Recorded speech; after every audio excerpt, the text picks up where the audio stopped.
दिवाळीचा सण हा तुळशीच्या लग्नापर्यंत सुरूच असतो. असं म्हटलं जातं, तुळशीचं लग्न झालं की दिवाळी संपते. कार्तिक महिन्यातील प्रबोधिनी एकादशी ते कार्तिक पौर्णिमा म्हणजेच त्रिपुरारी पौर्णिमेच्या 4 दिवसात कधीही तुळशीचं लग्न घरोघरी लावलं जातं. हिंदू धर्मात तुळशीच्या लग्नानंतर विवाह मुहूर्त सुरू होतात. आपल्या कुठल्याही सणाची एक गोष्ट असते, तशीच ती तुळशीच्या विवाहाची आहे. ही प्रथा कधी सुरू झाली, त्याचं काय कारण आहे, या सर्व गोष्टी आजच्या व्हिडिओमध्ये आपण जाणून घेणार आहोत. त्यापूर्वी चॅनलवर कोणी नवीन असाल तर चॅनलला सबस्क्राईब, शेअर करा आणि व्हिडिओ आवडल्यास लाईक करायला विसरू नका आणि सोबतच शेवटपर्यंत व्हिडिओ बघा. तुळशी ही पूर्वीच्या जन्मात वृंदा या नावाने ओळखली जायची. मथुरेच्या कालनेमी या दैत्यराजाला मुलगी झाली. त्याने तिचं नाव वृंदा ठेवलं. तर ही वृंदा लहानपणापासूनच भगवान विष्णूची फार मोठी भक्त होती. वृंदा जशी मोठी झाली तसं तिचा विवाह जालंधर नावाच्या राक्षसाशी करून देण्यात आला.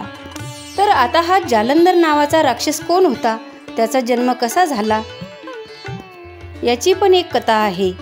ती अशाप्रमाणे, स्वर्गाचा राजा इंद्र आणि महादेव शंकर यांच्यात एकदा भांडण झालं आणि दोघांची लढाई सुरू झाली. त्यात शंकराने रागाने आपला तिसरा डोळा उघडला. परंतु देवाचे गुरु बृहस्पती यांनी यामध्ये मध्यस्थी केली. त्यांनी शंकराची विनवणी केली की यातून कोणतीही विध्वंस घडू नये, इंद्राला माफ करा. शेवटी शंकरांनी त्याच्या विनंतीला मान दिला आणि आपला डोळा एका समुद्रावर केंद्रित केला व आपल्या डोळ्यातील आग तिथे सोडली. त्यातून एक राक्षस बाळ जन्मला. तोच हा जालंधर. त्याच्यासाठी एक राज्यही निर्माण करण्यात आलं.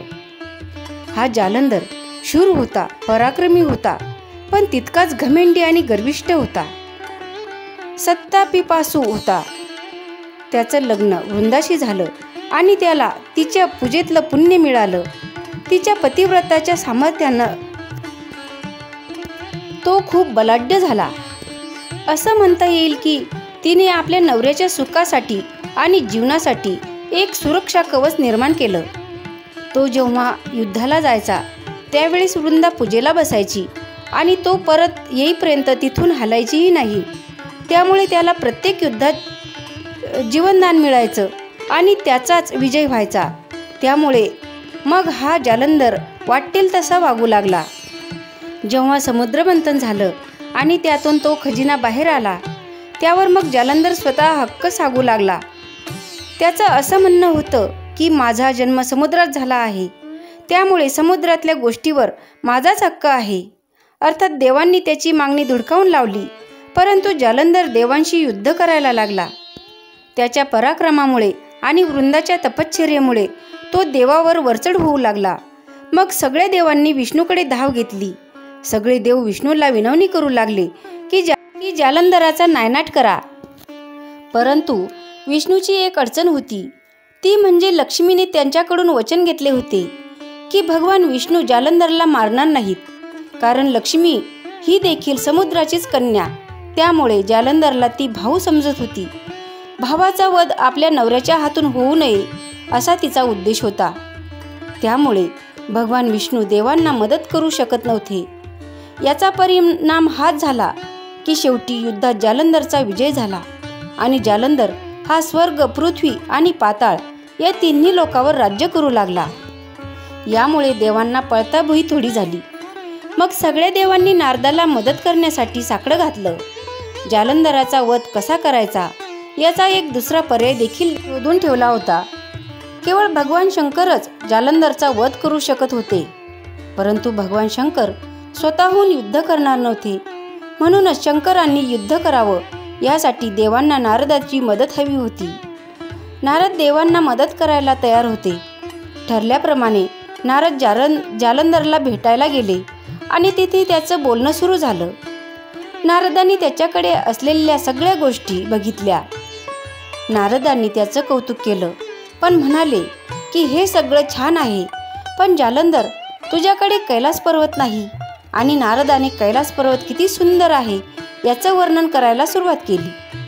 त्याचबरोबर देवी पार्वतीच्या सौंदर्याचेही वर्णन केले.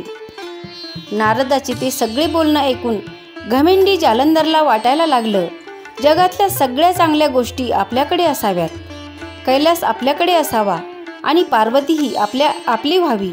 आणि मग हव्यासापोटी जालंधर कैलास पर्वतावर चालून गेला. तो युद्धाला आला म्हणून भगवान शंकरांनी देखील युद्ध चालू केले. दोघांमध्ये घनघोर युद्ध झाले. तसा शंकराचा पराभव करणे कोणालाही शक्य नाही. परंतु वृंदेच्या पूजेमुळे जालंधरचा वधही करता येत नव्हता. जालंधरला कोणतेही रूप घेण्याची विद्या अवगत होती.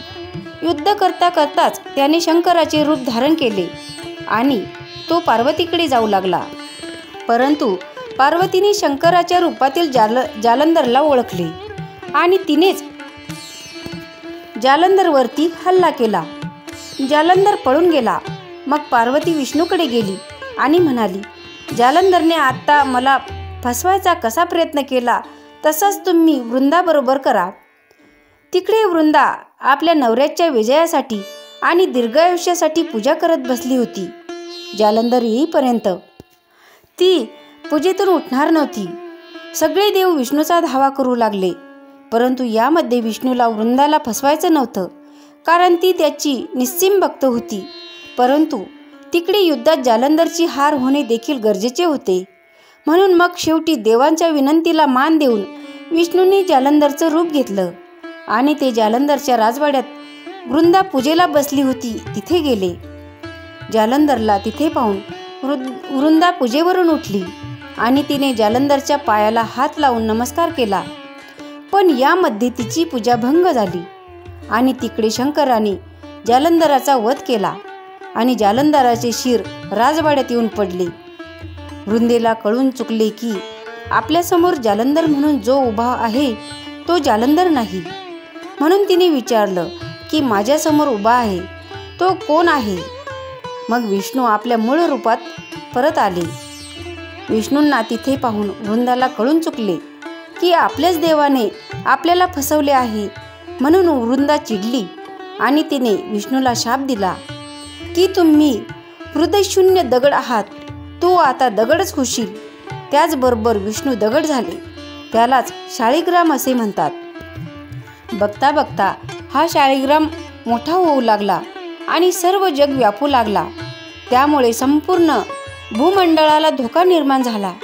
मग परत सगळे देव आणि वृंदाच्या शापानंतर लक्ष्मीजी वृंदाजवळ आल्या आणि म्हणाल्या की तू ज्यांना शाप दिला आहे ते श्रीहरी आहेत. ते विश्वाची काळजी घेतात. अशात जर तुम्ही तुमचा शाप परत घेतला नाही तर हे सर्व जग कसे चालेल. देवी लक्ष्मीच्या विनंतीनंतर वृंदाने आपला शाप परत घेतला आणि आपल्या पतीच्या हत्येच्या रागाने ती सती झाली.